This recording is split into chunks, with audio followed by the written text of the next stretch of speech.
Shalom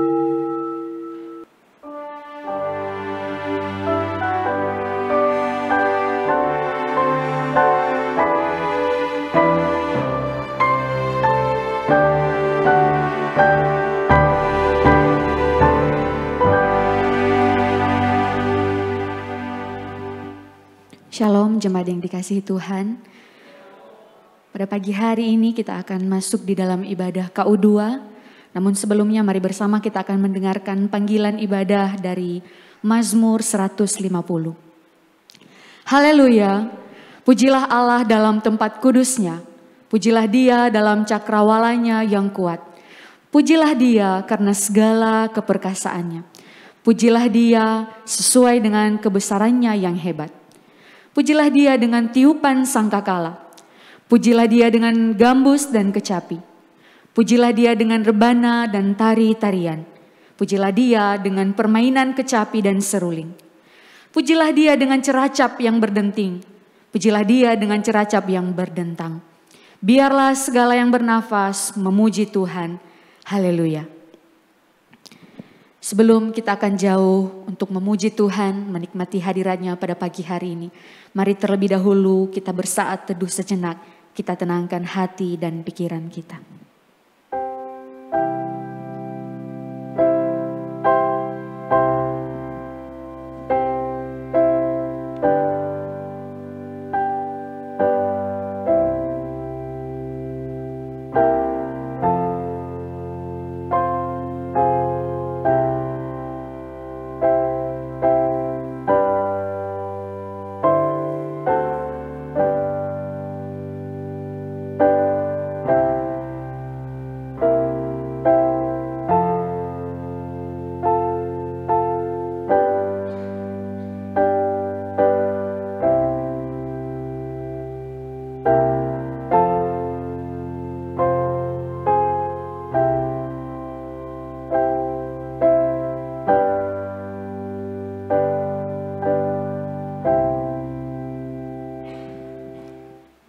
Kita akan memulai ibadah kita pada pagi hari ini dengan satu pengakuan bahwa pertolongan kita datangnya dari Allah yang menciptakan langit dan bumi serta segala isinya, dan yang tidak pernah meninggalkan hasil perbuatan tangannya. Turunlah kiranya atas kita kasih karunia dari Allah Bapa, Putra dan Roh Kudus. Amin. Bersama kita membawa pujian penghormatan kita kepada Allah Tritunggal. Hormat bagi Allah Bapa.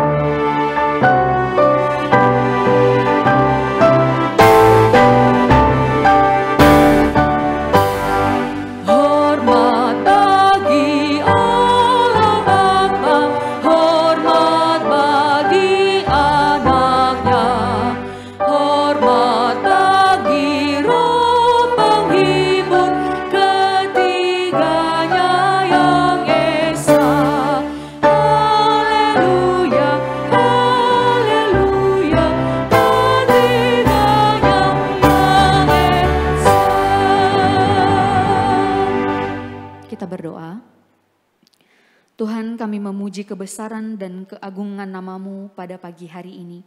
Kami bersyukur untuk kasih setia Tuhan yang selalu baru setiap hari. Dan kami boleh menikmati kasih setia itu di sepanjang minggu yang sudah berlalu.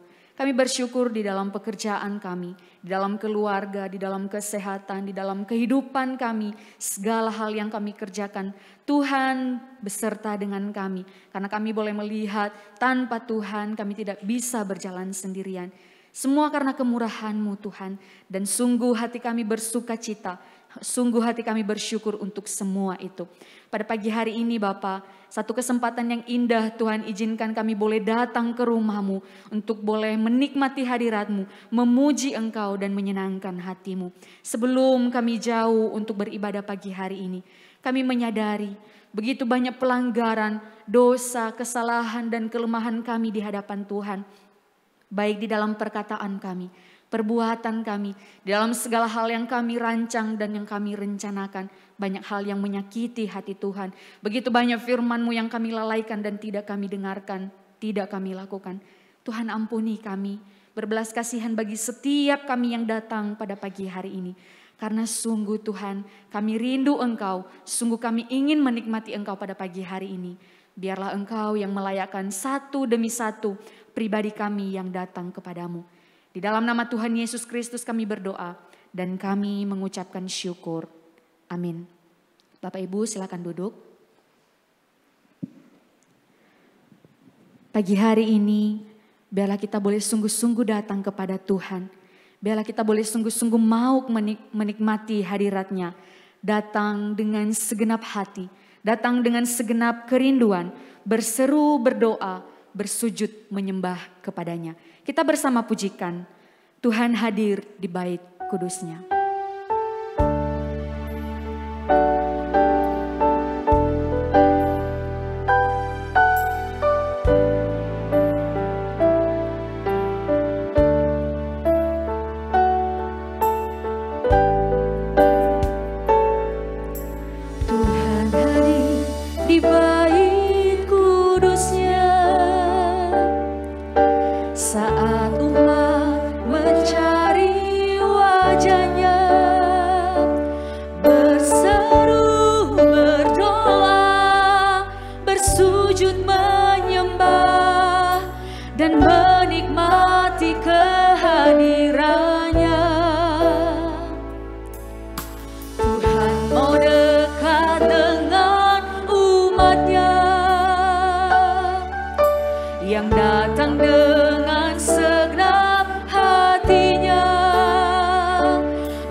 Sekali lagi katakan, Tuhan Engkau hadir di bait kudus-Mu. Tuhan hadir di bait kudus-Nya saat umat mencari wajah-Nya. Saat umat mencari wajah-Nya, berseru, berdoa, bersujud menyembah dan menikmati kehadiran-Nya. Tuhan mau dekat dengan umat-Nya. Tuhan mau dekat dengan umat-Nya yang datang dengan segenap hatinya, berseru, berdoa, bersujud menyembah dan menikmati kehadiran-Nya.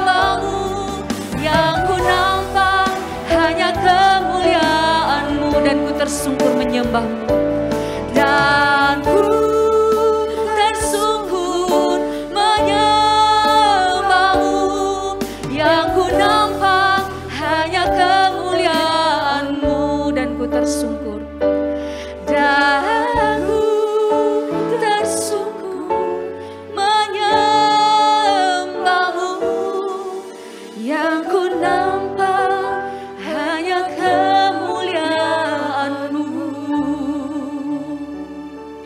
biarlah yang kita nampak, yang kita lihat hanya kemuliaan Tuhan.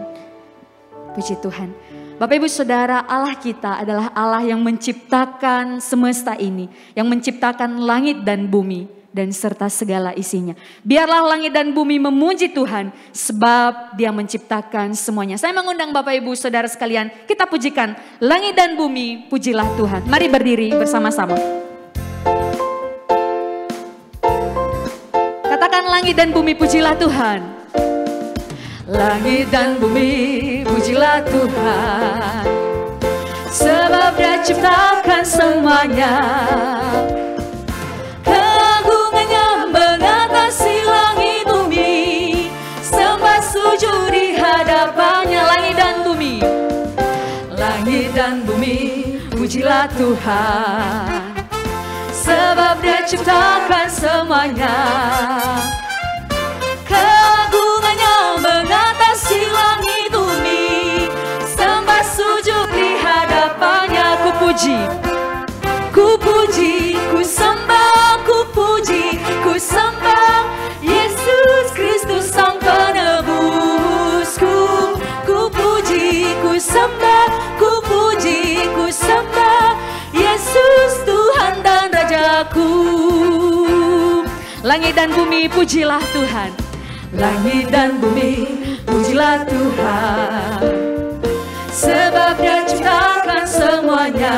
Keagungannya, keagungannya mengatasi langit bumi, sembah sujud di hadapannya. Ku puji, ku sembah, ku puji, ku sembah, ku puji, ku sembah Yesus Kristus Sang Penebusku. Ku puji, ku sembah, ku puji, ku sembah Yesus Tuhan dan Rajaku. Ku puji, ku sembah, ku puji, ku sembah, ku puji, ku sembah Yesus Kristus Sang Penebusku. Ku puji, ku sembah, ku puji, ku sembah Yesus Tuhan dan Rajaku. Haleluya, amin. Katakan haleluya. Haleluya, amin. Haleluya, amin. Haleluya, amin. Haleluya, amin. Haleluya, amin. Haleluya, amin. Haleluya, amin. Haleluya, amin. Ku puji, ku sembah, ku puji, ku sembah, ku puji, ku sembah Yesus Kristus Sang Penebusku. Ku puji, ku sembah, ku puji, ku sembah Yesus Tuhan dan Rajaku. Sekali lagi ku puji, ku puji, ku sembah, ku puji, ku sembah Yesus Kristus Sang Penebusku. Ku puji, ku sembah, ku puji, ku sembah Yesus Tuhan dan Rajaku. Yesus Tuhan dan Rajaku. Yesus Tuhan dan Rajaku. Silakan duduk. Bapak Ibu Saudara yang dikasihi Tuhan, sebentar lagi kita akan diberkati oleh firman Tuhan yang disampaikan oleh hambanya penginjil Ivan Nondolesmono. Mari kita menyiapkan hati kita. Biarlah sungguh-sungguh firman Tuhan yang diberitakan boleh sungguh-sungguh kita mendengar dengan sikap yang benar. Dengan tema pagi hari ini, telinga yang mau mendengar. Biarlah setiap kita yang datang Tuhan boleh dapatkan pribadi-pribadi yang sungguh-sungguh mau mendengar. Kita siapkan hati kita. Kita akan pujikan Roh-Mu yang hidup memenuhi hati kami. Ku mau buka hatiku untuk jamahan-Mu, berserah penuh di hadirat-Mu. Singer akan pujikan bait pertama. Mari bersama kita menenangkan hati. Kita katakan, saya siap Tuhan untuk mendengarkan Engkau pagi ini.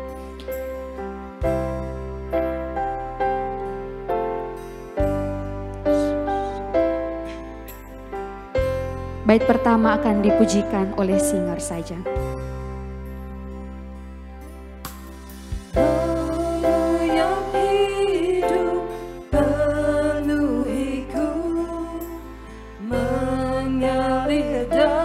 Tuhan, ini kami jemaat Tuhan pagi hari ini datang kepadamu. Kami mau sungguh-sungguh datang untuk mendengarkan Engkau. Untuk kami boleh tahu apa yang menjadi kehendak Tuhan. Terima kasih Tuhan Yesus. Berserah penuh di hadirat-Mu, Kau ambil alih seluruh hidupku. Di altar-Mu menyembah. Kita pujikan Roh-Mu yang kudus, pulihkanku, Engkaulah damaiku. Roh-Mu yang kudus, pulihkanku, Engkaulah damaiku. Ku hidup oleh anugerah-Mu yang menyertaiku. Ku buka hati untuk jamahan-Mu, berserah penuh di hadirat-Mu. Kau ambil alih seluruh hidupku. Di altar-Mu menyembah-Mu. Ku buka hati untuk jamahan-Mu, berserah penuh di hadirat-Mu.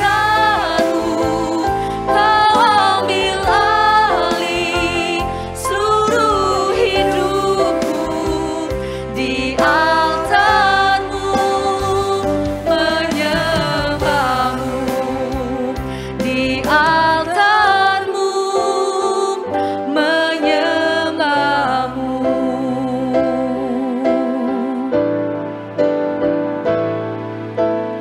Roh-Mu yang hidup penuhiku, datang urapiku.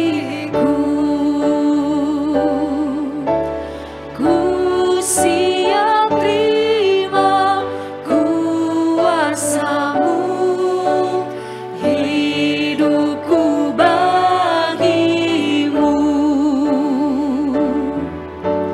Hidupku bagi-Mu. Hidupku bagi-Mu.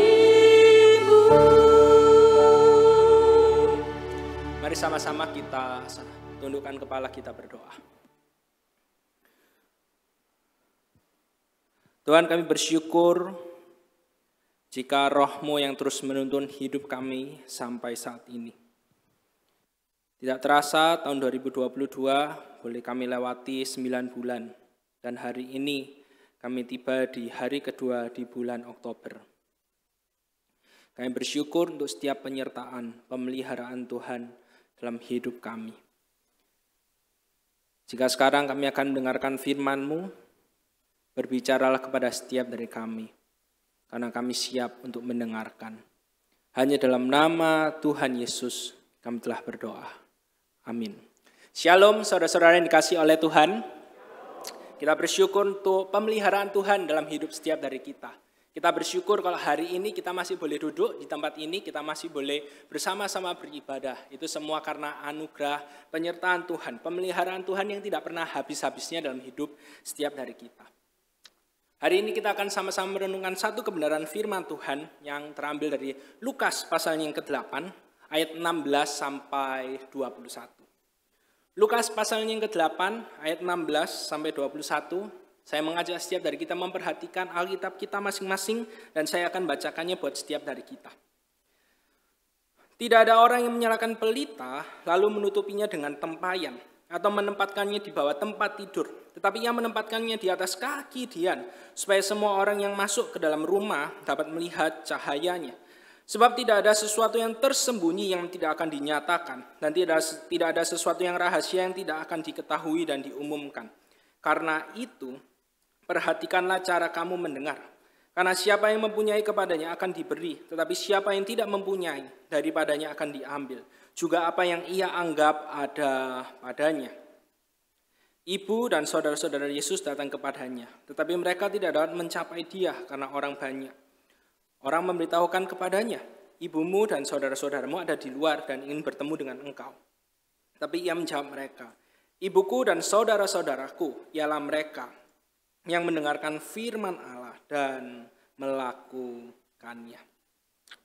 Saudara-saudara, setelah saya menikah, ada satu hal baru yang baru saja saya ketahui, yaitu kalau kecambah, habis jadi masak kecambah, mau kecambahnya pakai kuah atau oseng kecambah, habis dimasak, kemudian sudah dingin, kalau mau dimakan itu tidak boleh dipanasi lagi. Saya tahunya dari siapa? Dari istri saya. Jadi setiap kali kalau ada kecambah harus dimakan loh ya, harus dihabisin loh ya, soalnya tidak bisa kalau dipanasin lagi, tidak bisa dimakan lagi.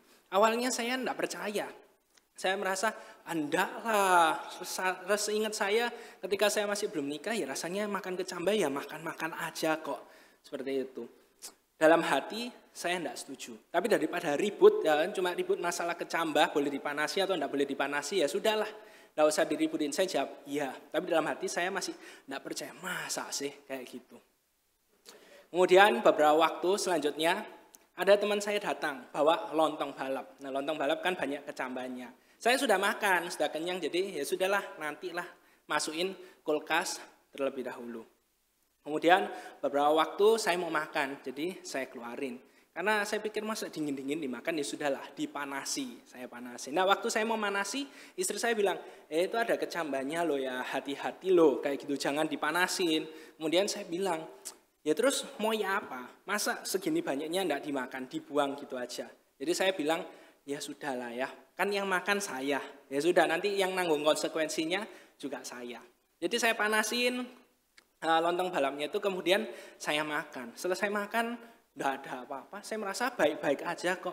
Tapi selang berapa waktu, selama 1 hari ke depan itu ya, perut saya enggak enak pokoknya. Kayak masuk angin, tapi ya kembung, ada kedinginannya juga. Kalau tiap kali mau ke toilet, mau BAB, sudah duduk, rasanya mau keluar, tapi ya enggak bisa keluar. Pokoknya wis enggak enak pol waktu itu. Waktu saya merenungkan kejadian itu, saya bilang sama diri saya sendiri, iya ya, coba aja saya mendengarkan nasihat dari istri saya. Saudara-saudara, mendengarkan itu adalah satu kegiatan yang penting sekali di dalam hidup ini, bukan? Tapi sayangnya banyak sekali orang yang tidak mendengarkan dengan baik dalam hidup mereka. Apalagi dengan kemajuan teknologi seperti sekarang ini, kita bisa bawa HP kemana-mana. Hal ini membuat mendengarkan itu menjadi lebih sulit lagi. Teman kita mungkin lagi cerita sama kita, curhat sama kita, tapi kita sibuk main HP kita. Anak kita mau main sama kita, pengen diperhatikan, kita sibuk dengan HP kita. Jadi mendengarkan itu adalah hal yang tidak mudah untuk kita lakukan, khususnya di zaman yang serba maju sekarang ini. Padahal kalau misalnya kita perhatikan, kita ini itu adalah makhluk sosial. Nah sebagai makhluk sosial, pastinya kita akan berkomunikasi satu dengan yang lainnya. Dan salah satu elemen terpenting dalam komunikasi, tentu itu adalah mendengarkan. Kalau semuanya ngomong, tidak ada yang mendengarkan, maka tidak akan terjadi suatu komunikasi yang sehat. Soalnya cuma ngomong-ngomong aja. Seorang pakar komunikasi, Stephen Covey berkata demikian. Most people, kebanyakan orang, itu tidak mendengarkan. Do not listen with the intent, dengan tujuan untuk mengerti apa sih yang mau disampaikan kepadanya. Tapi kebanyakan orang mendengarkan with the intent to reply. Pokoknya habis gini dia ngomong apa, tak jawab ini. Habis ini ngomong apa, tak jawab gini. Maka dari itu komunikasi yang sehat, komunikasi yang terjadi, yang sehat, yang baik itu tidak akan terjadi. Karena ngomongnya A, dibalasnya B. Jadi tidak akan pernah nyambung. Nah itulah yang terjadi dalam permasalahan komunikasi sekarang ini. Selanjutnya Jim George berkata seperti ini. Tuhan itu sudah memberikan kepada kita 2 telinga, 2 ears. That should tell you something, yang harus memberikan kepada kita itu kasih tahu the importance, pentingnya dari mendengarkan. Tapi kita dapat melihat bagaimana dalam hidup setiap dari kita yang kita jalani, ternyata mendengarkan itu bukanlah hal yang mudah untuk kita lakukan. Dan permasalahannya bukan cuma dalam relasi antar manusia. Masalah mendengarkan ini juga terjadi dalam relasi kita dengan Allah. Kalau misalnya kita perhatikan apa yang Alkitab katakan dan juga kita perhatikan dalam hidup setiap dari kita, permasalahan utama dalam relasi kita dengan Allah itu bukannya kita tidak bisa mendengarkan suaranya Tuhan. Bukannya kita tidak bisa mengetahui apa yang jadi maunya Tuhan. Tapi masalahnya adalah kita tidak mau menaati, kita tidak mau melakukan apa yang menjadi maunya Tuhan. Dan hari ini akan sama-sama menjadi pembahasan kita pagi hari ini dalam lanjutan khotbah eksposisi kitab Lukas. 2 minggu yang lalu kita sudah sama-sama belajar suatu perumpamaan yang terkenal sekali. Bahkan kalau kita jadi orang Kristen, kita ke gereja dari sekolah minggu, kita pasti sudah pernah mendengarkan perumpamaan ini, yaitu tentang seorang penabur. Bagaimana melalui perumpamaan tersebut Tuhan Yesus ingin menyampaikan tentang pentingnya menjaga kondisi hati kita ketika kita menerima kebenaran firman Tuhan. Bagaimana kondisi hati kita? Apakah tanah di pinggir jalan? Apakah tanah yang berbatu? Tanah yang bersemak duri? Atau tanah yang siap untuk ditaburi oleh kebenaran firman Tuhan? Karena subur dan benih firman Tuhan itu siap bertumbuh dan berbuah dalam hidup setiap dari kita. Dan melalui perumpamaan itu, kita dapat melihat bagaimana kondisi hati kita itu akan menunjukkan siapa yang kita sembah dalam hidup ini. Siapa yang sebenarnya menjadi Tuhan dalam hidup kita. Apakah benar Tuhan Yesus atau ternyata ada hal yang lainnya yang menjadi Tuhan, yang kita prioritaskan, yang kita sembah, yang kita utamakan dalam setiap kegiatan yang kita lakukan. Bagi orang yang kondisi hatinya seperti tanah yang berbatu, sangat mungkin yang menjadi berhala dalam hidupnya adalah kenyamanan hidup. Kenyamanan hidup selalu diutamakan, diprioritaskan daripada ketaatan firman Tuhan. Kalau ditanya orang yang memiliki hati yang berbatu itu ya, siap enggak kamu taat sama firman Tuhan? Siap. Tapi dia enggak sadar ketika ketaatan pada firman Tuhan itu mengorbankan kenyamanan hidupnya. Dia pasti akan bergumul untuk taat kepada kebenaran firman Tuhan itu. Karena dia lebih mengutamakan kenyamanan hidup itu daripada menaati firman Tuhan. Buat hati yang tanah bersemak duri, berhala dalam hidup orang tersebut mungkin uang, kekayaan, kenikmatan hidup di dunia ini. Dan semuanya itu jauh lebih penting daripada menaati kebenaran firman Tuhan. Orang itu tentu bisa kelihatan datang ke gereja, rajin beribadah, tapi ternyata dia tidak sadar bahwa dia hanya mau taat kepada firman Tuhan kalau semuanya itu baik-baik saja. Kalau semuanya itu tidak merugikan dirinya. Kalau semuanya itu tidak ada yang hilang, semuanya dalam hidupnya, bisnisnya, keluarganya, semuanya berjalan dengan lancar, oke lah, aku akan taat sama firman Tuhan. Tapi kalau itu yang dipertaruhkan, firman Tuhan itu mengambil alih segala sesuatu yang penting dalam hidupnya, maka dia tidak siap untuk menaati kebenaran firman Tuhan. Dan setelah Tuhan Yesus menjelaskan hal tersebut, Tuhan Yesus langsung melanjutkan dengan perkataan seperti ini. Dalam Lukas 8 ayat yang ke-16. Tidak ada orang yang menyalakan pelita, lalu menutupinya dengan tempayan, atau menempatkannya di bawah tempat tidur.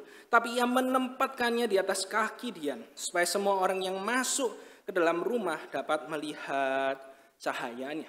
Saudara-saudara, ketika saya membaca hal ini, kemudian Tuhan Yesus menjelaskan tentang pelita, saya yakin dan percaya kita akan langsung ingat sama salah satu ayat yang terkenal, ayat yang juga dinyanyikan. Ayat tersebut dalam Mazmur 119 ayat 105. Firman-Mu itu pelita bagi kakiku dan terang bagi jalanku. Bagi para pendengar pertama pada waktu itu yang mendengarkan perkataan Tuhan Yesus, maka mereka pasti akan setuju sekali dengan apa yang Tuhan Yesus katakan. Karena mereka hidup di zaman di mana listrik belum ada, lampu itu tidak seterang sekarang ini. Semuanya kalau malam langsung gelap, begitu saja tidak ada terang sama sekali. Maka dari itu ketika malam tiba, mereka akan menyalakan pelita. Karena tanpa pelita mereka tidak bisa melakukan aktivitas mereka seperti biasanya. Dan ketika pelita dinyalakan di suatu rumah, Mereka tahu, mereka tidak akan menutupinya. Mereka akan taruh itu di tempat yang tinggi. Karena kalau tidak seperti itu tidak akan berfungsi sebagaimana mestinya. Tapi yang menarik adalah kalau misalnya kita baca ayat ini ya, ayat yang tadi di ayat yang ke-16 itu, kita akan melihat bagaimana ayat ini tuh sering muncul. Khususnya kalau misalnya nanti kita baca, kita melanjutkan khotbah eksposisi kitab Lukas, kita akan melihat ayat yang sama tentang pelita ini tuh muncul di Lukas pasal yang ke-11 ayat yang ke-33. Tidak ada seorang pun yang menyalakan pelita lalu meletakkannya di kolong rumah atau di bawah gantang, melainkan di atas kaki Dian, supaya semua orang yang masuk dapat melihat cahayanya.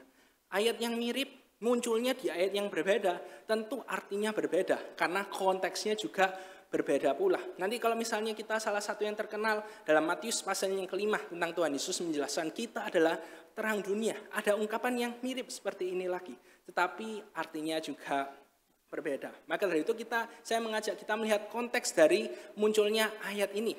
Lukas pasal yang ke-8 ayat yang ke-16 ini. Kalau misalnya kita lihat konteks, maka konteksnya ini khususnya kita melihat perikop di atasnya tentang firman Tuhan. Sekali lagi, firman Tuhan yang ditaburkan, kemudian bagaimana sikap kita sebagai penerima itu ketika mendengarkan firman Tuhan yang kita dengarkan.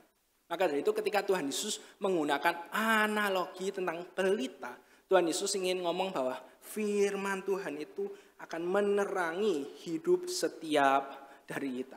Firman Tuhan itu adalah terang yang menerangi hidup manusia yang berdosa. Jadi dalam 3 perikop yang nempel-nempel ini ya, perikop tentang perumpamaan seorang penabur, kemudian pelita, nanti tentang bagaimana Tuhan Yesus bilang saudaraku, ibuku adalah orang yang mendengarkan dan melakukan kebenaran firman Tuhan. 3 kali berturut-turut Tuhan Yesus menekankan tentang pentingnya kita ini itu mendengar kebenaran firman Tuhan dalam hidup setiap dari kita. Di dalam perumpamaan seorang penabur, Tuhan Yesus ngomong firman itu perlu bertumbuh dalam hidup setiap dari kita. Pada bagian ini Tuhan Yesus bilang bagaimana firman Tuhan itu akan menerangi hidup kita. Firman Tuhan itu yang akan memberikan arah kepada setiap dari kita. Sebelumnya ketika kita tinggal dalam kegelapan dosa, kita tidak tahu arah hidup kita. Kita perlu pergi kemana. Tapi firman Tuhan itu yang memberikan terang, sehingga kita tahu kemana kita harus melangkah.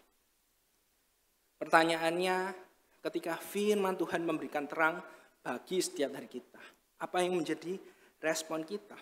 Kalau misalnya kita lihat dalam Yohanes 3 ayat yang ke-19, firman Tuhan berkata demikian. Dan inilah hukuman itu. Terang telah datang ke dalam dunia, tetapi manusia lebih menyukai kegelapan daripada terang. Sebab perbuatan-perbuatan mereka jahat. Saudara-saudara, inilah yang sering terjadi dalam hidup di dunia ini yang sudah jatuh ke dalam dosa. Bagaimana banyak sekali manusia yang berdosa menolak firman Tuhan. Bahkan mereka menolak terang yang sejati, yaitu Yesus Kristus, untuk bertahta, untuk menjadi Tuhan, pemilik atas hidup mereka. Nanti kita akan kembali lagi ke Yohanes pasal yang ketiga ini, ada kaitannya dengan pembahasan kita pada pagi hari ini. Tapi sampai sini saya mengajak setiap dari kita untuk merenungkan bagaimana respon kita terhadap firman Tuhan yang adalah terang itu. Apakah kita lebih suka tinggal di dalam kegelapan atau kita suka tinggal di dalam terang? Jawaban atas pertanyaan ini ini akan mempengaruhi relasi kita dengan Tuhan. Apakah kita hidup dekat dengan firman Tuhan atau apakah kita lebih suka bersembunyi dari kebenaran firman Tuhan itu? Tergantung, kita lebih suka tinggal dalam kegelapan, hidup yang tidak diutik-utik sama firman Tuhan, atau kita mau menyerahkan hidup kita kepada Tuhan dan diterangi oleh kebenaran firman Tuhan itu. Karena firman Tuhan itu adalah terang, maka dia pasti secara natur akan mengekspos segala sesuatu yang ada di dalam kegelapan. Apa yang menjadi motivasi hati kita, apa yang tidak terlihat itu. Di hadapan terang firman Tuhan, semuanya itu akan terekspos dan tidak ada yang tersembunyi. Lukas 8 ayat 17, Tuhan Yesus melanjutkan berkata demikian. Sebab tidak ada sesuatu yang tersembunyi yang tidak akan dinyatakan. Dan tidak ada sesuatu yang rahasia yang tidak akan diketahui dan diumumkan. Sekali lagi Tuhan Yesus ngomong karena firman Tuhan itu adalah pelita yang menerangi maka pada akhirnya nanti semuanya itu pasti akan terlihat. Tidak ada segala sesuatu yang tersembunyi di hadapan Allah yang berfirman kepada setiap dari kita. Dan hal ini sesuai dengan apa yang dikatakan dalam Ibrani 4 ayat 12 sampai 13. Sebab firman Allah hidup dan kuat dan lebih tajam daripada pedang bermata dua manapun. Ia menusuk amat dalam sampai memisahkan jiwa dan roh, sendi-sendi dan sumsum. Ia sanggup membedakan pertimbangan dan pikiran hati kita. Dan tidak ada suatu makhluk pun yang tersembunyi di hadapannya. Sebab segala sesuatu telanjang dan terbuka di depan mata Dia, yang kepadanya kita harus memberikan pertanggungan jawab. Kitab Ibrani menyatakan dengan sangat jelas kepada setiap dari kita bagaimana firman Tuhan yang kita dengarkan itu pasti akan menyelidiki hidup kita. Tidak akan ada yang tersembunyi di hadapan firman Tuhan. Apa yang kita lakukan, apa yang menjadi motivasi hati kita, semuanya itu terlihat jelas di mata Tuhan.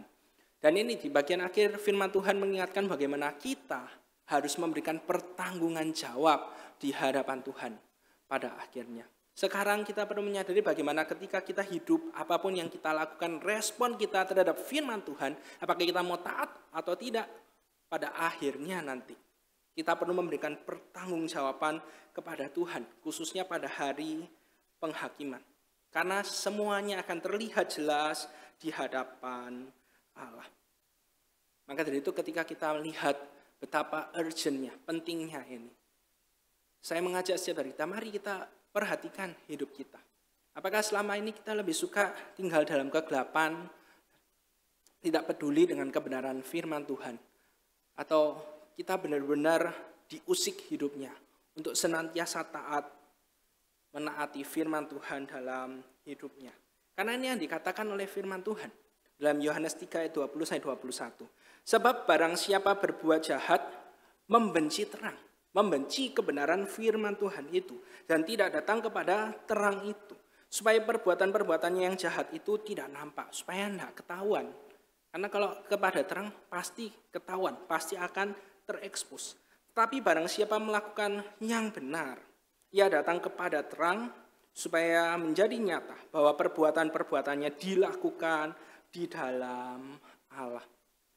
Saudara, hidup ini tentang pilihan. Entah kita mau memilih taat kepada Tuhan atau kita memilih untuk hidup menaati keinginan diri kita sendiri. Hidup ini tentang pilihan. Entah kita mau bersaat teduh, entah kita mau hidup sesuai dengan maunya Tuhan, apakah kita mau menjalani hidup yang sesuai dengan kehendaknya Tuhan atau tidak. Pilihannya ada di tangan kita. Kita bisa masa bodoh dengan semuanya itu, atau kita mau memperhatikan dengan serius. Iya ya, apa yang penting bagi Tuhan, kita juga mau itu menjadi hal yang penting bagi setiap dari kita. Firman Tuhan mengingatkan kepada setiap dari kita, apapun yang kita lakukan, kita bebas memilih saat ini, tapi pada saatnya nanti kita perlu mempertanggungjawabkannya di hadapan Tuhan, yang menjadi pencipta atas dunia ini, yang akan menuntut pertanggungjawaban kita pada akhirnya. Seorang pelayan Tuhan bernama Leonard Ravenhill berkata demikian. Banyak pendeta mengkritik saya karena terlalu serius memberitakan Injil. Tapi apakah mereka sungguh-sungguh berpikir bahwa pada hari penghakiman, Kristus akan menghukum saya dan berkata, Leonard, kamu terlalu serius hidup bagiku? Jawabannya tentu tidak. Malahan ketika kita hidup setia di hadapan Tuhan, ketika kita mau melakukan kebenaran firman Tuhan, apa yang menjadi kehendak Tuhan bagi setiap dari kita, Tuhan akan berkata, hai hambaku yang baik dan setia, masuklah, turutlah dalam kebahagiaan Tuhanmu. Maka dari itu setelah Tuhan Yesus menjelaskan semuanya ini tentang firman itu adalah terang, firman itu dianalogikan sebagai pelita, dan kita melihat pentingnya kebenaran firman itu dalam hidup setiap dari kita. Tuhan Yesus berkata seperti ini. Karena itu, karena kamu tahu semuanya itu, perhatikanlah cara kamu mendengar. Saudara, cara kita mendengar, bagaimana kita mendengarkan firman Tuhan, itu sangat penting di hadapan Allah. Karena sikap kita ketika kita menerima kebenaran firman Tuhan itu yang akan menentukan apakah kita sudah hidup berkenan di hadapan Allah atau tidak. Dan ini bisa kita lihat dalam interaksi Allah dengan umatnya di dalam Alkitab. Contohnya yang pertama, yaitu Imam Eli. Dalam 1 Samuel 3 ini ke-29, firman Tuhan berkata demikian. Teguran Allah kepada Imam Eli. Mengapa engkau memandang dengan loba kepada korban sembelihanku dan korban sajianku yang telah kuperintahkan, dan mengapa engkau menghormati anak-anakmu lebih daripadaku, sambil kamu menggemukkan dirimu dengan bagian yang terbaik dari setiap korban sajian umatku Israel. Saudara-saudara, kalau misalnya kita baca ayat ini, kita melihat bagaimana Allah menegur Eli bukan karena apa yang dia tidak tahu, tapi Allah menegur Eli karena dia tahu, tapi dia tidak melakukan apa yang dia ketahui itu. Saudara-saudara, seringkali dalam hidup kita ya sebagai anak Tuhan ya, kita bilang, itu susah, tidak mungkin lah aku bisa melakukan hal tersebut. Tapi pertanyaannya yang lebih penting adalah, apakah yang sudah kita ketahui, itu sudah kita lakukan dalam hidup kita atau belum? Nggak usah mikirin yang jauh-jauh dulu. Yang ada sekarang ini, apakah kita sudah senantiasa menaati kebenaran firman Tuhan dalam hidup setiap dari kita? Dan permasalahan ini yang terjadi dengan Imam Eli. Saudara sebagai seorang imam, apalagi sudah senior ya, sudah punya pengalaman yang banyak sekali, pasti dia tahu segala macam peraturan-peraturan bagaimana mempersembahkan korban bakaran kepada Tuhan, apa yang harus dilakukan, apa yang tidak boleh dilakukan, peraturannya seperti apa, kalau dilanggar hukumannya akan seperti apa. Dia tahu, tapi dia tidak peduli dengan semuanya itu. Bagaimana Hofni dan Pinehas, kedua anaknya itu yang mengambil korban bakaran bagian yang paling enak, lemak-lemaknya itu yang seharusnya dipersembahkan kepada Tuhan. Hofni dan Pinehas yang ngambil itu.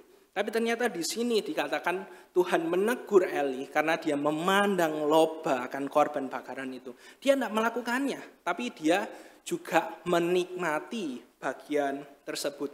Bagaimana Tuhan menegur Eli karena dia lebih menghormati anaknya daripada menghormati dirinya. Dia lebih takut kepada manusia daripada takut kepada Tuhan. Lalu yang berikutnya, dalam 1 Samuel 15, ayat 20-21. Seorang raja pertama dari bangsa Israel, Raja Saul. Lalu kata Saul kepada Samuel, aku memang mendengarkan suara Tuhan dan mengikuti jalan yang telah disuruh Tuhan kepadaku. Dan aku membawa Agag, raja orang Amalek, tetapi orang Amalek itu sendiri telah kutumpas.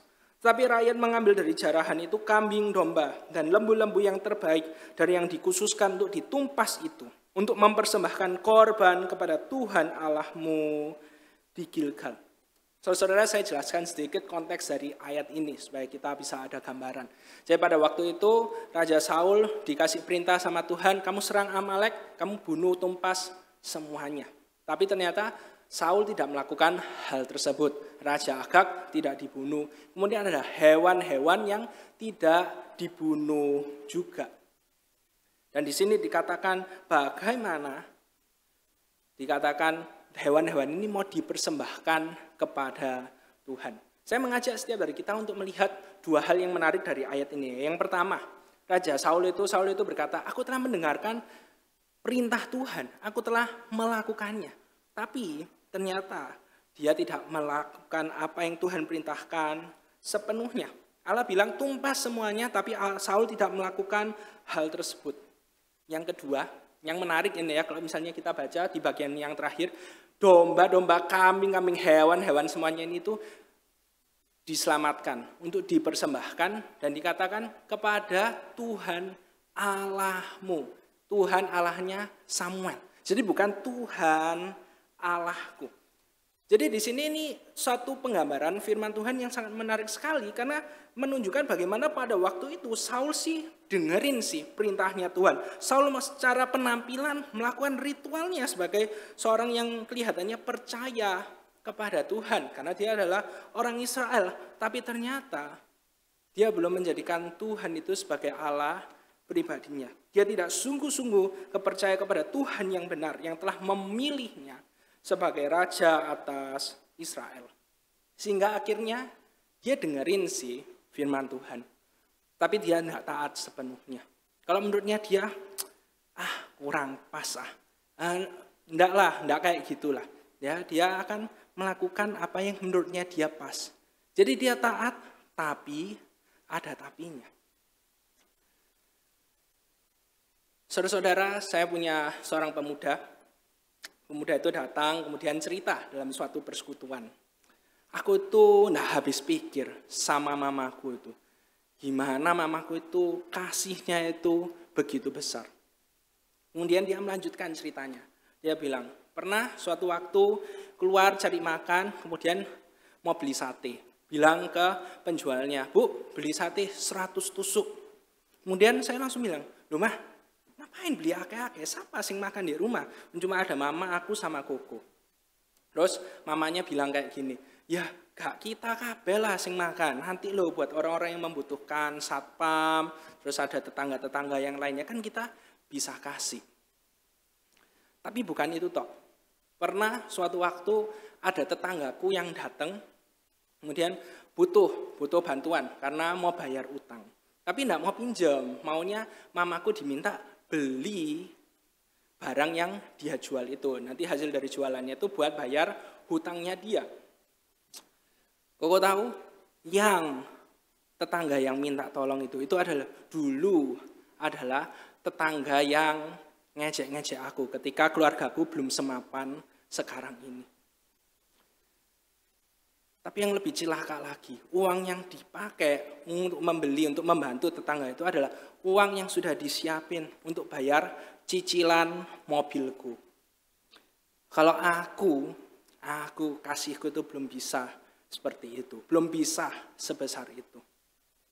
Saudara-saudara perhatikan ya, rajin ibadah ke gereja, rajin pelayanan, ikut persekutuan. Tahu firman Tuhan bilang, kasihilah musuh-musuhmu. Tapi ketika diperhadapkan dengan situasi yang seperti itu, memilih untuk tidak melakukannya. Saudara-saudara, kita perlu memperhatikan cara kita mendengar. Tuhan berkata, karena itu perhatikanlah cara kamu mendengar. Karena apa? Karena Alkitab selalu menggambarkan sikap mendengarkan yang benar, itu akan selalu diwujud nyatakan dalam ketaatan kita kepada Tuhan. Saya ulangin sekali lagi, sikap mendengarkan yang benar itu selalu diwujud nyatakan dalam ketaatan kita kepada Tuhan. Dan hari ini dari teks kebenaran firman Tuhan ini kita akan lihat ada dua alasan. Kenapa ya kok penting sekali bagi kita untuk memiliki sikap mendengarkan yang benar di hadapan Tuhan. Bukan cuma dengar lewat begitu saja. Tapi kita mau mendengarkan firman Tuhan, melakukan firman tersebut dalam hidup setiap dari kita. Alasan yang pertama adalah karena ketika kita mendengarkan kemudian melakukan firman Tuhan itu dalam hidup kita, itu akan membuat kita lebih mengerti apa yang dimaksudkan oleh firman Tuhan itu. Lukas 8 ayat 18 secara penuh dikatakan demikian. Karena itu perhatikanlah cara kamu mendengar. Karena siapa yang mempunyai, kepadanya akan diberi. Tetapi siapa yang tidak mempunyai, daripadanya akan diambil. Juga apa yang ia anggap ada padanya. Apa yang Tuhan Yesus katakan di sini ini merupakan pengingat kepada setiap dari kita bahwa ketika kita mendengar, ketika kita melakukan firman Tuhan itu dengan sungguh-sungguh, pada akhirnya pengetahuan kita, pengertian kita itu akan semakin lebih lengkap. Dikatakan bagaimana siapa yang mempunyai kepadanya akan diberi. Dan saudara-saudara memang begitulah dinamika hidup kita dalam melakukan dan menaati firman Tuhan. Hanya ketika kita taat, ketika kita melakukannya, di situ kita akan lebih mengerti. Di situ akan kita lebih paham. Oh ini toh maksudnya.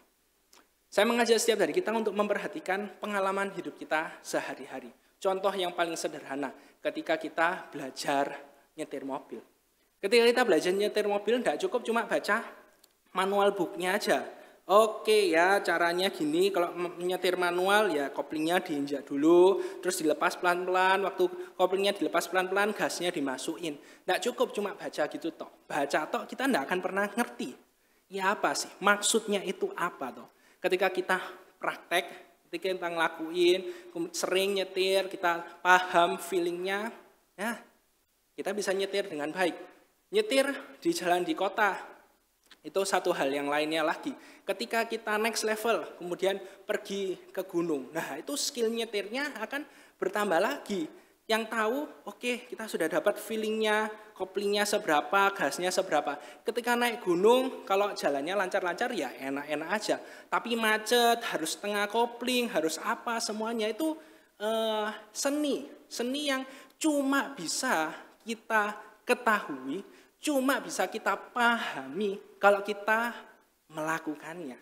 Begitu juga dengan kehidupan kita dengan kebenaran firman Tuhan. Kalau kita cuma dengar, kita cuma tahu aja, tapi kita tidak melakukannya, kita akan bilang, ya teori mah gampang, melakukannya susah. Udah titik, sampai di situ saja.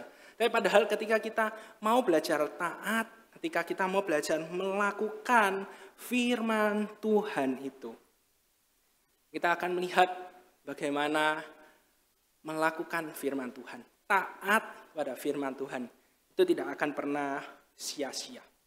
Tapi di sini Tuhan Yesus bukan cuma memberikan pengingat supaya kita taat melakukan firman Tuhan, tapi Tuhan Yesus juga memberikan peringatan bagi orang-orang yang tidak melakukan firman Tuhan. Bagi orang-orang yang tidak mendengarkan dengan sikap yang benar, dikatakan apa yang dipunyai itu akan diambil. Nah, apa yang dimaksudkan oleh Tuhan Yesus ketika mengatakan hal ini? Jadi pada waktu itu khususnya bagi orang-orang Yahudi, ahli Taurat dan juga orang-orang Farisi, mereka merasa diri mereka itu adalah umat pilihan Tuhan. Orang-orang lain yang bukan keturunan Yahudi, orang-orang kafir tidak layak menjadi umat pilihan dan Tuhan pasti tidak akan mengasihi orang-orang yang seperti itulah. Jadi ahli-ahli Taurat, orang-orang Farisi yang mendengarkan ajaran Tuhan Yesus ini secara khusus mereka merasa bahwa aku ini tuh layak di hadapan Tuhan. Aku sudah menaati segala isi hukum Taurat. Aku sudah menghidupi kehidupan agama yang sangat sungguh-sungguh. Tetapi kepada orang-orang yang seperti ini, Tuhan Yesus memperingatkan bahwa mereka perlu mendengarkan ajaran Yesus dengan benar. Mereka perlu memberikan respon yang benar terhadap berita Injil Kerajaan Allah yang Yesus beritakan, yaitu bertobat. Karena kalau mereka terus-menerus mengeraskan hati mereka pada akhirnya, khususnya nanti pada hari penghakiman, mereka akan kehilangan status mereka. Yang mereka rasa, aku adalah umat pilihan Tuhan. Tapi ternyata di hadapan Tuhan bukan siapa-siapa. Semuanya apa yang mereka lakukan cuma didasarkan pada kepercayaan yang salah. Karena selama ini mereka melakukan apa yang tidak dikehendaki oleh Allah. Lalu bagaimana dengan setiap dari kita? Kan kita bukan orang Farisi, kita bukan orang Yahudi. Apakah hal ini, peringatan ini juga berlaku bagi setiap dari kita? Matius 7 ayat 21-23 berkata demikian. Bukan setiap orang yang berseru kepadaku, Tuhan, Tuhan, akan masuk ke dalam kerajaan surga. Melainkan dia yang melakukan kehendak Bapakku yang di surga. Pada hari terakhir banyak orang akan berseru kepadaku, Tuhan, Tuhan, bukankah kami bernubuat demi namamu dan mengusir setan demi namamu dan mengadakan banyak mujizat demi namamu juga.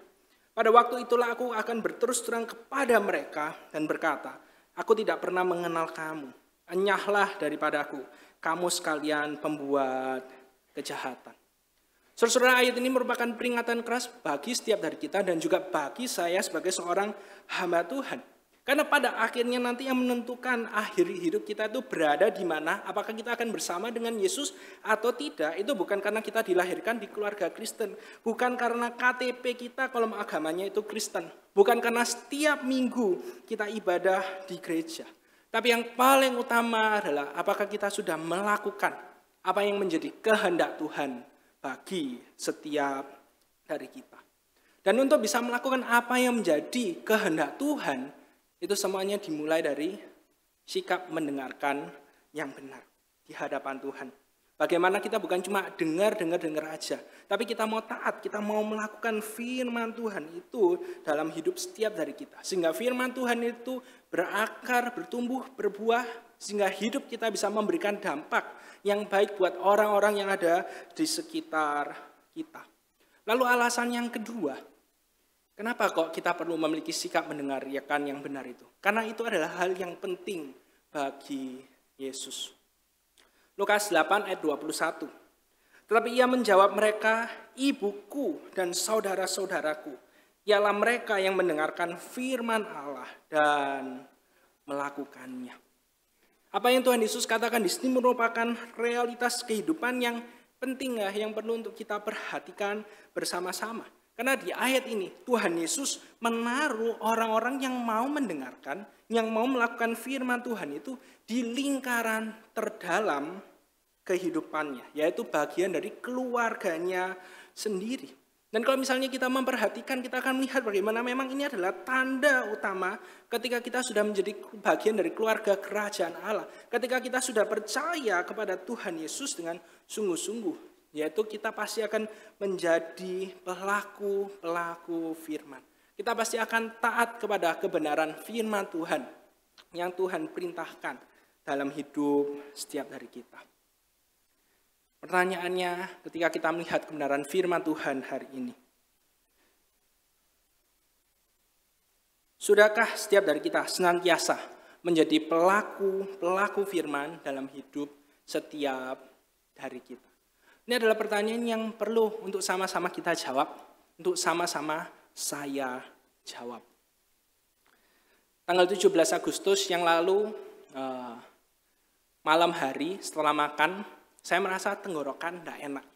Jadi tenggorokannya kayak berminyak gitu. Saya berpikir, oh ya paling salah makan aja lah. Karena baru beli makanan di luar ya mungkin lebih berminyak. Ya sudahlah, tidak apa-apa. Rabu malam tidur biasa aja. Kamis pagi ya tenggorokannya masih tidak enak. Tapi ya sudah aktivitas seperti biasa saja. Kemudian malam hari habis makan malam saya merasa kepala kok pusing ya. Ya mungkin kurang tidur lah, kurang istirahat. Tapi saya pikir rasanya cukup, tapi ya sudahlah, mungkin badannya kasih alarm ini berarti butuh istirahat. Malamnya habis ada CG sama beberapa jemaat, saya mau tidur. Nah, tapi malam itu saya berharap tidur lebih awal, tapi ternyata tidak bisa tidur karena badannya mulai demam. Jadi sedikit demam, tidak parah, tapi juga tidak bisa tidur. Jam 3 subuh, Jumat jam 3 subuh, saya minumin paracetamol. Oh, sudah bisa tidur. Jadi kemudian istri saya bilang, cobalah kamu ceklah tes. Ya udah, saya colok hidung sendiri. Saya colok hidung sendiri, hasilnya negatif. Ya sudah, saya bilang, aman lah, sudah.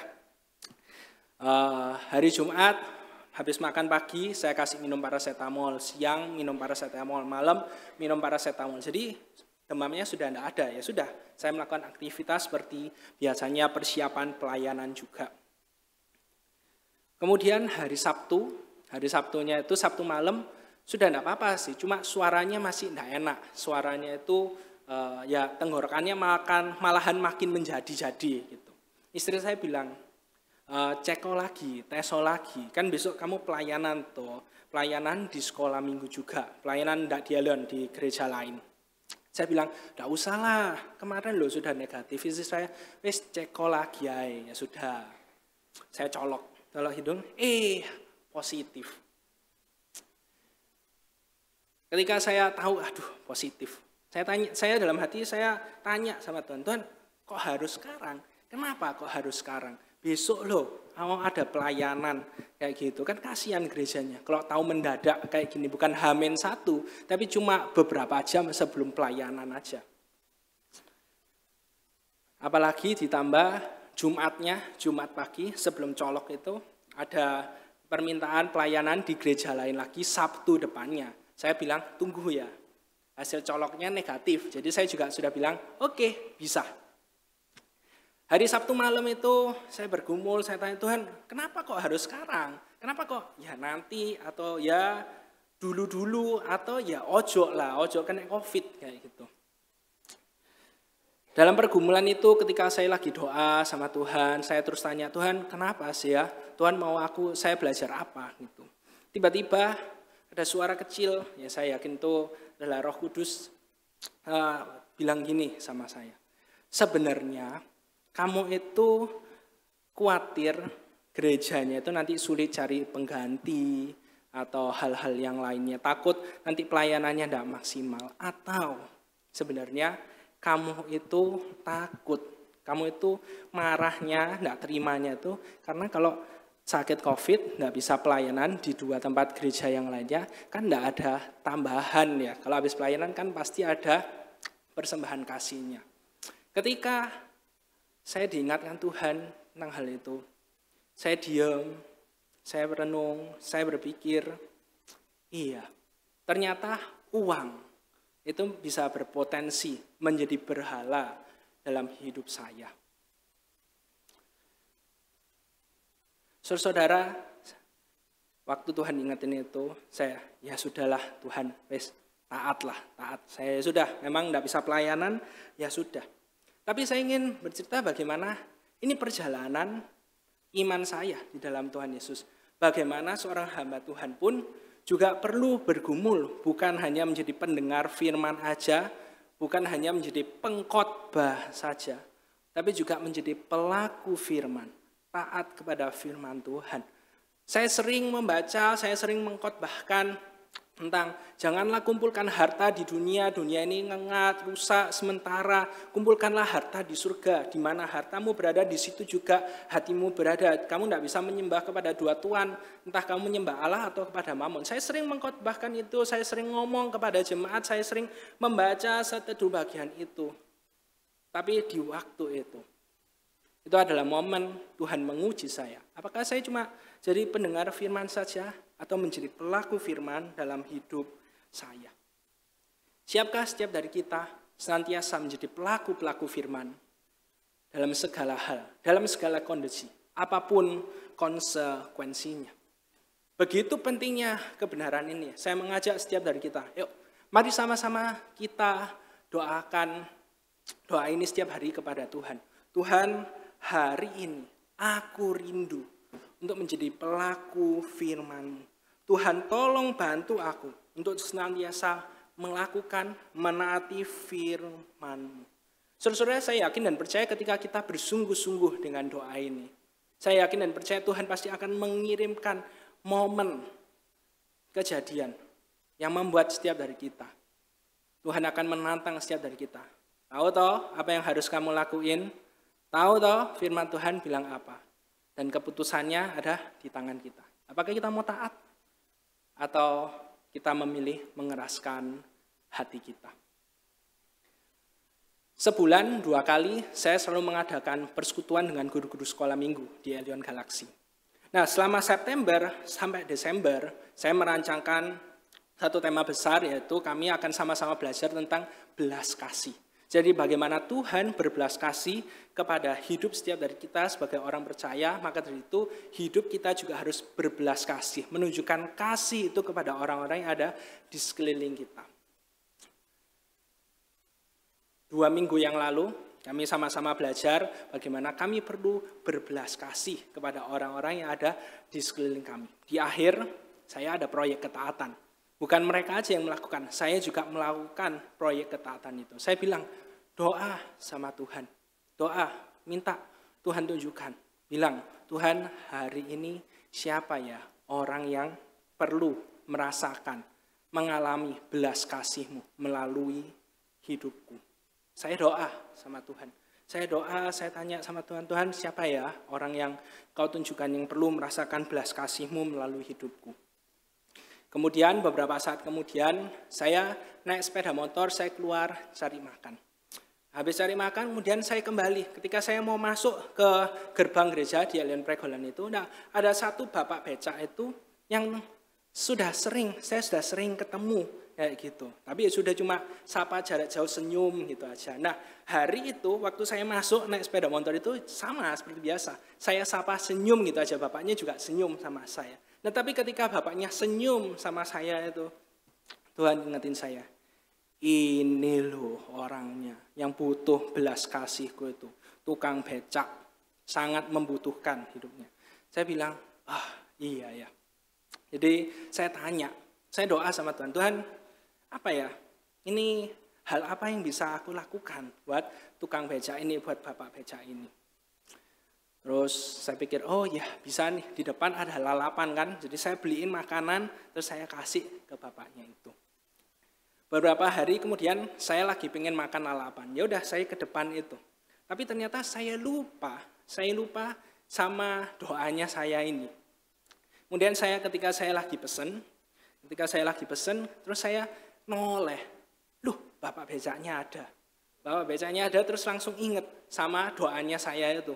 Oh iya, ini ya waktunya berbelas kasih kayak gitu kepada bapak becak ini. Pada momen itu ada dua pilihan yang bisa saya lakukan. Yang pertama saya bilang, ya udahlah nantilah ya kan bapak becaknya di situ-situ aja kan, nggak akan kemana-mana aja toh. Saya juga buru-buru kan juga panas, jadi segera balik masuk lagi. Tapi yang kedua, Anda sekarang ini waktunya kamu taat, tunjukkan belas kasihmu kepada bapak becak itu. Jadi akhirnya saya bilang, Mas pesan satu lagi ya, dibungkus ya pakai nasi. Selesai itu terus saya kasih ke bapak becaknya. Pak, ini ya Pak, bapak becak. Oh ya, matur nuwun, makasih. Kayak gitu. Kemudian saya tanya, Bapak namanya siapa? Pak Ngadiman. Kalau di sini dipanggilnya seringnya terkenalnya Pak Ambon. Ketika dia bilang seperti itu ya, saya dalam hati, maksudnya saya merasa sudah lama sering ketemu, tapi ternyata sekarang baru tahu namanya itu siapa. Baru sekarang kenalan sama orangnya itu.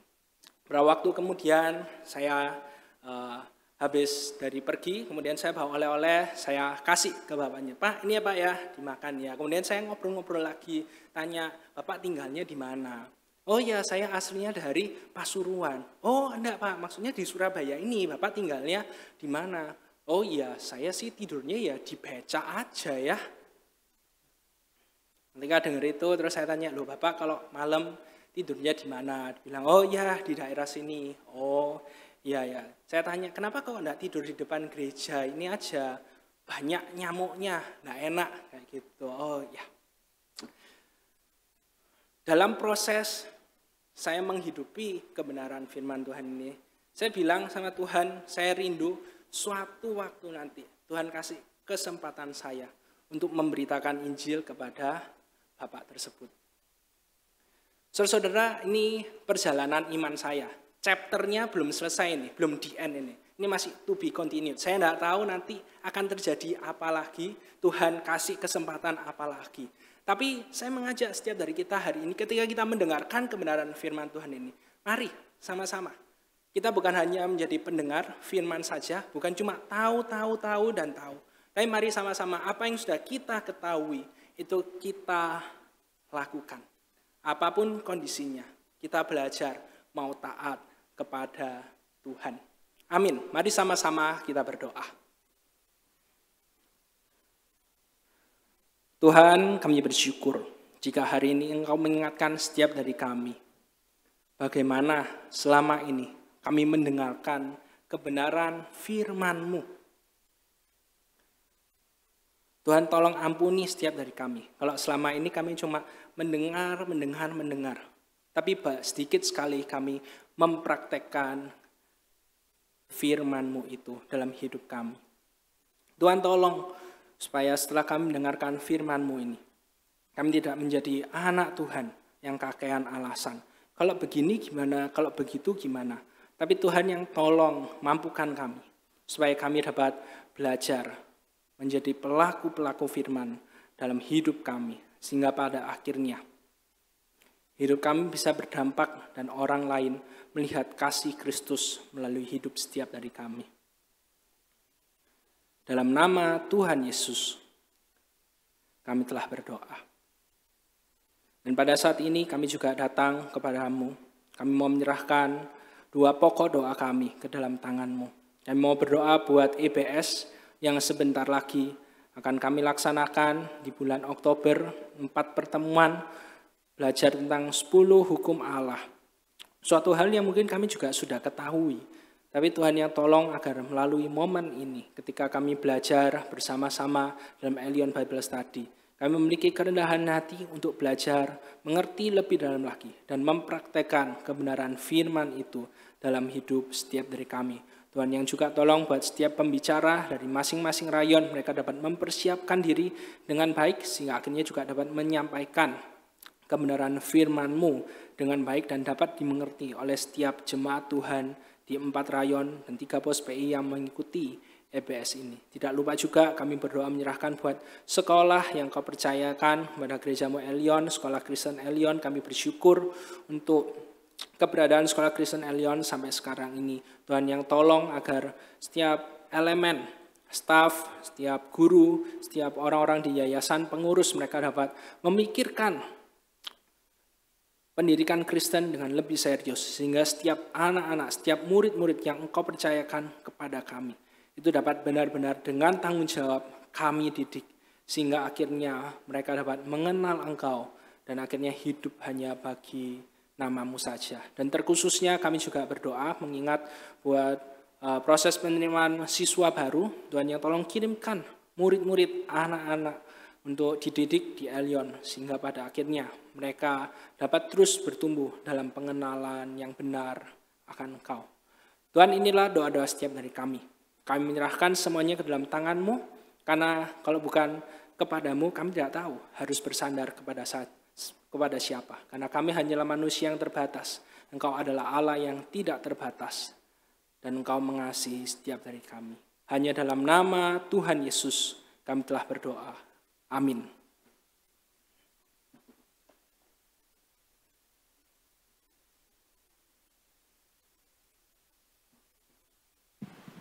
Mengundang jemaat Tuhan untuk berdiri. Bersama dengan seluruh umat di sepanjang abad dan di segala tempat, mari bersama kita akan mengikrarkan pengakuan iman rasuli. Aku percaya kepada Allah, Bapa yang Maha Kuasa, Khalik langit dan bumi, dan kepada Yesus Kristus anaknya yang tunggal Tuhan kita, yang dikandung dari Roh Kudus, lahir dari anak darah Maria, yang menderita sengsara di bawah pemerintahan Pontius Pilatus, disalibkan, mati dan dikuburkan, turun ke dalam kerajaan maut. Pada hari yang ketiga, bangkit pula dari antara orang mati, naik ke sorga, duduk di sebelah kanan Allah, Bapa yang Maha Kuasa. Dan dari sana ia akan datang untuk menghakimi orang yang hidup dan yang mati. Aku percaya kepada Roh Kudus, gereja yang kudus dan am, persekutuan orang kudus, pengampunan dosa, kebangkitan tubuh, dan hidup yang kekal. Amin. Silakan duduk. Saatnya kita akan membawa yang terbaik bagi Tuhan. Kita akan memberikan persembahan. Bapak Ibu bisa memberikannya melalui amplop yang sudah disediakan atau juga bisa dengan QR barcode yang ada di kursi Bapak Ibu masing-masing. Kita akan memberikan persembahan sekaligus kita pujikan PKJ 177 Aku Tuhan Semesta.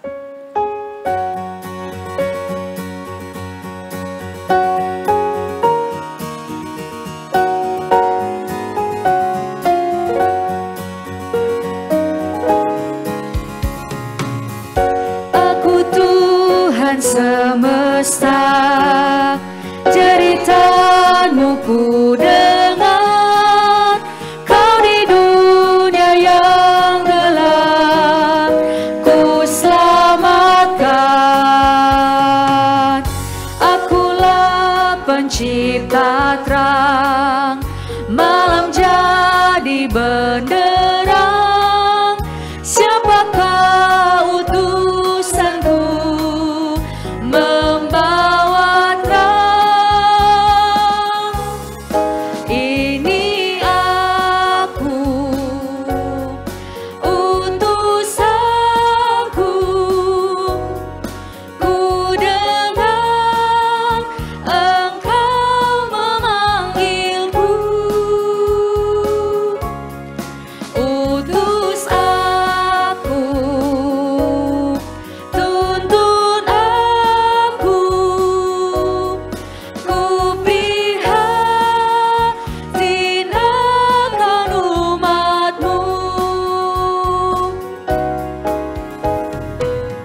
Tuhan, saya undang untuk berdiri. Aku Tuhan semesta, ku melihat yang resah, orang miskin dan lesu, aku jenguk. Aku ingin memberi perjamuan sorgawi, siapa mewartakannya, siapakah? Katakan, ini aku. Ini aku, utus aku, ku dengar Engkau memanggilku. Utus aku, tuntun aku, ku prihatin akan umatmu, ku prihatin akan umatmu. Kita berdoa. Tuhan, terima kasih untuk kesempatan pagi hari ini. Kami boleh datang beribadah kepada Tuhan. Kami boleh datang menikmati kehadiran-Mu. Kami boleh datang memuji Engkau dan mendengarkan firman-Mu. Biarlah semua boleh menjadi kesenangan bagi Tuhan. Pagi hari ini kami bersyukur Tuhan memberikan kami kesempatan yang indah untuk kami boleh bersama-sama membawa yang terbaik dari apa yang sudah Tuhan berikan bagi kami. Kami mempersembahkan persembahan kami. Biarlah ya Tuhan, Engkau boleh memberkati persembahan ini. Dan persembahan ini boleh berbau harum di hadapan Tuhan. Dilayakan oleh Tuhan untuk mendukung setiap pekerjaan Tuhan di gereja kami. Engkau yang memberkati seluruh jemaat-Mu yang sudah memberikan. Biarlah Tuhan boleh terus memberkati dalam pekerjaan apapun yang mereka lakukan. Biarlah nama-Mu dipuji, dimuliakan. Engkau juga memberkati setiap pengurus yang mengelola persembahan ini. Tuhan memberikan hikmat bijaksana supaya boleh mengelola dengan penuh tanggung jawab di hadapan Tuhan. Terima kasih Bapa yang baik, di dalam nama Kristus Yesus kami berdoa dan kami mengucapkan syukur. Amin. Bagi Tuhan segala kemuliaan, hormat dan keagungan. Kita akan mengakhiri ibadah kita pada pagi hari ini. Kita pujikan doksologi dan doa berkat oleh hambanya penginjil Sulaiman.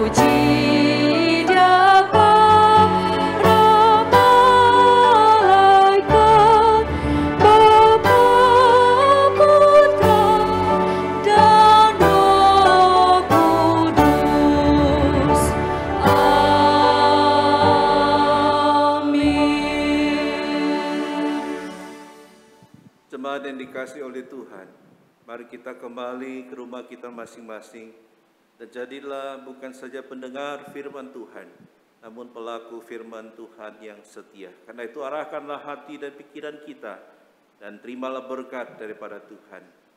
Kiranya kasih karunia daripada Allah Bapa, kekuatan dan penopangan dari Tuhan kita Yesus Kristus, anugerah dan penghiburan dari Allah Roh Kudus akan memampukan saudara dan saya untuk sungguh-sungguh menjadi pelaku firman yang setia, mulai saat ini sampai selama-lamanya. Amin.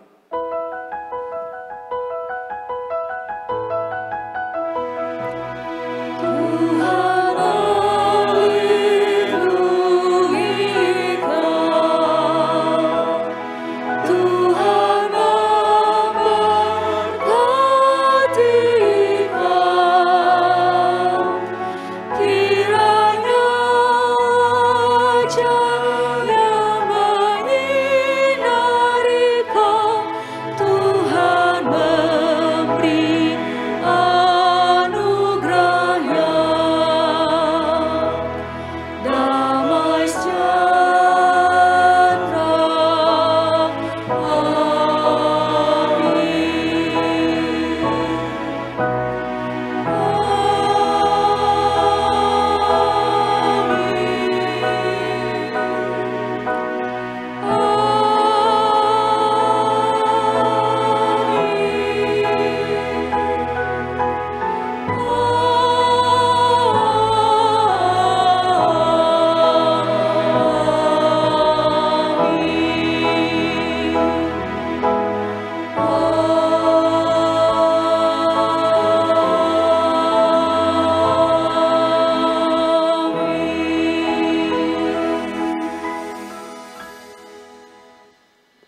Jemaat dipersilakan duduk.